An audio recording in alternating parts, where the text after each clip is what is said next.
तो hello guys, आप बीती रहस्य में आपका फिर से स्वागत है। तो आज हम एक और स्टोरी लेके आए हैं। ये मेरे एक फ्रेंड है, तो उसने मुझे इंस्टाग्राम के ऊपर डीएम करी है और उसने अपने जो पड़ोसी हैं उनके साथ जो घटना हुई थी जहां वो पहले रहा करते थे गोवा में, उसने अपनी स्टोरी शेयर की है। कहानी कुछ ऐसे है कि वो लिखते हैं कि थोड़े टाइम पहले की बात है, करीब 3 साल पुरानी।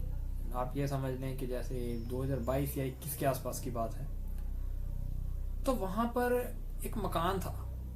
उस मकान की छत उस टाइम पर ना, ऐसा इलाका था वो कि जो छत सबसे ऊंची हुआ करती थी, वो इलाका इतना अमीर नहीं था, इसलिए उस इलाके को ज्यादातर लोग छोड़ के जा रहे थे। तो कहीं ना कहीं ये भी था कि लोगों के बीच डर भी था, क्योंकि वहां पर कुछ ऐसी घटनाएं भी हो रही थी जो जिस घर के बारे में ये बात कर रहा है उस घर के लोगों को छोड़कर वहां पर एक लेडीज और 2 बच्चे रहा करते थे। तो उनके अलावा जितने भी लोग थे सब डरते थे और उनसे ही डरते थे। और भी कई ऐसी घटनाएं हुई जिनसे वो डर के मारे अपने मकान छोड़ के जा रहे थे। तो अब गिने चुने बता रहा था कि 7 घर बचे थे जो पड़ोसी के थे और 28 घर थे टोटल वहां, बाकी लगभग मोहल्ला खाली हो चुका था। अब ये घटना होने से 1 हफ्ता पहले क्या होता है कि सारे आस पड़ोस के लोग इकट्ठे होते हैं। अब वो क्या करते हैं, वहां पर जो बच्चे उस लेडीज के खेलते हैं, जिस घर की मैं बात कर रहा हूँ, आप उस लेडीज का नाम समझ लो, प्रेरणा के बच्चे।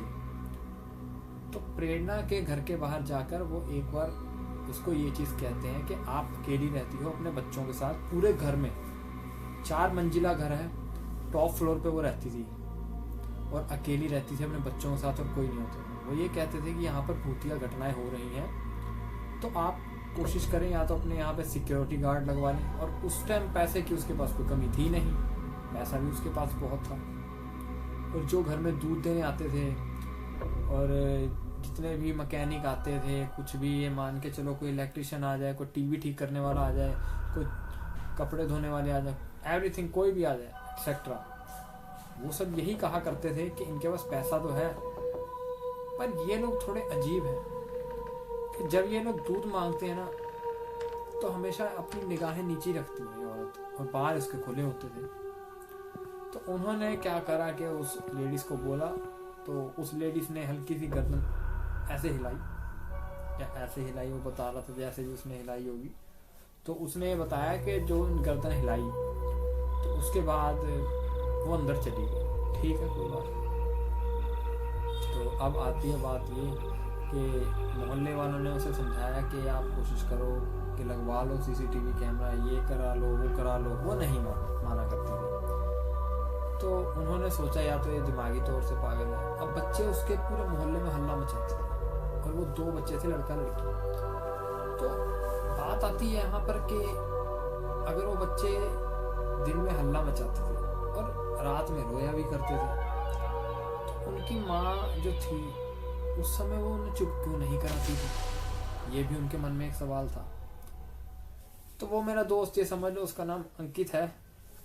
तो अंकित बताता है कि जब वहां पर ये घटना घट रही थी तो उस दौरान वहां पर पक्षी भी नहीं आते थे। अब धीरे धीरे आपको बताया था कि 1 हफ्ता पहले की बात है। अब जैसे ये माहौल खराब होना शुरू हुआ, तो उस घटना से 3 दिन पहले उस घर में से चीखने चिल्लाने की आवाजें आनी शुरू हो जाती है। अब सब हैरान हो जाते हैं। वो कहते हैं यार, या तो किसी चोर वगैरह ने हमला ना कर दिया हो अकेली औरत को देखकर, पैसा भी इसके पास बहुत है।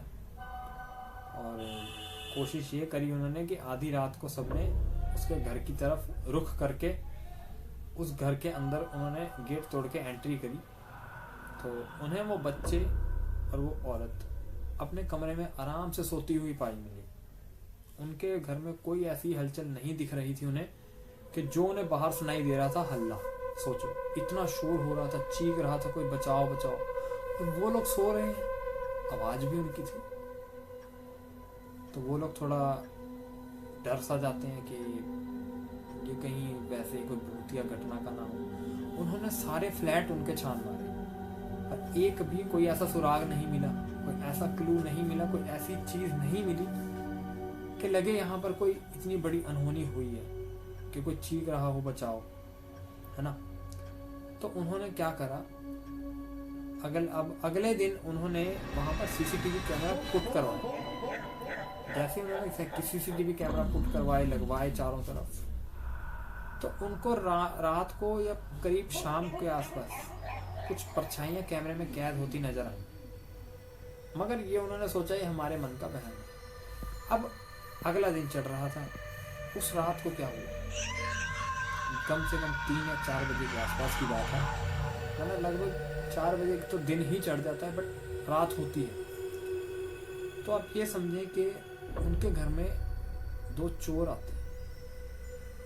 2 चोर आते हैं तो वो उस घर में चोरी करने की सोचते हैं। वो उन्होंने सुना था कि इस घर में सबसे ज़्यादा पैसा है, कि यही एक ऐसा घर है जो हमें सबसे ज़्यादा पैसा भी दे सकता है, और सबसे ज़्यादा ये समझ लो कि गहने, हीरे जवाहरात, इनके पास सब कुछ हुआ करता था। और इसके जो हस्बैंड थे वो जूलर्स थे, वो अमेरिका में रहते थे, वो इनके साथ नहीं रहते थे। तो ऐसा होता है, वो सबसे पहले घर की फ़ोन लाइन काटते हैं, उसके बाद जितने भी कैमरास होते हैं उनको तोड़ देते हैं।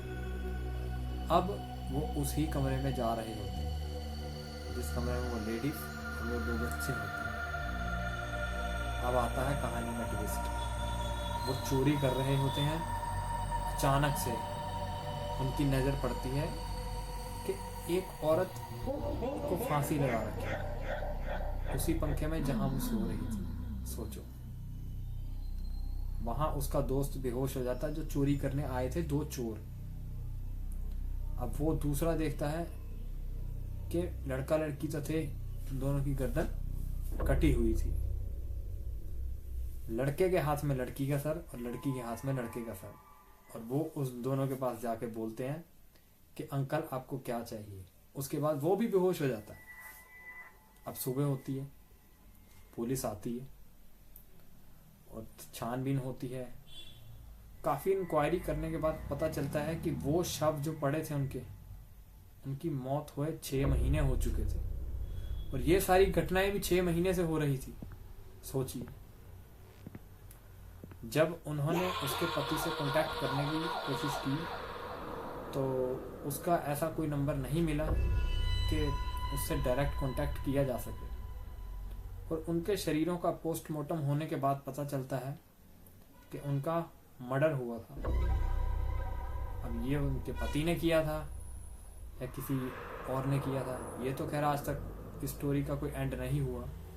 बट आगे ये दिखता है और ये बताता है, और वहाँ पर पुलिस अधिकारियों ने भी ये चीज़ मानी, एक्सेप्ट करी कि यहाँ पर जो भी क्राइम हुआ है उसमें कोई सबूत तो नहीं मिला, मगर ये जरूर पता था कि कोई अपने ने किया है, या हो सकता है उनके पति ने किया हो जो वो बाहर चला गया है।